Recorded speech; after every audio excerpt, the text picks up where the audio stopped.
Hey guys, what's up? Speaking a new language can be scary, but fear not, I'm here.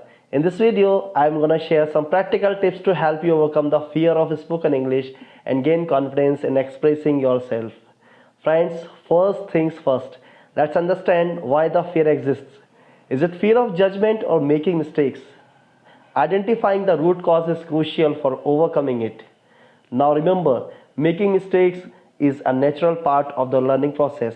Don't be afraid to stumble over words. It's how we improve. Embrace those mistakes and see them as opportunities to grow. My dear friends, practice, practice, practice. Engage in daily conversations, whether it is with friends, English speaking partners, or even speaking to yourself in front of a mirror. The more you practice, the more comfortable you become. Friends, begin with short sentences and gradually build up to more complex ones. Starting small allows you to gain confidence progressively, right? You can watch English movies, listen to English music, and follow English speaking content creators.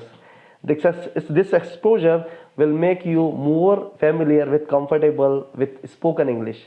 Friends, now that we have covered some strategies, let's move on to practical tips you can implement right away.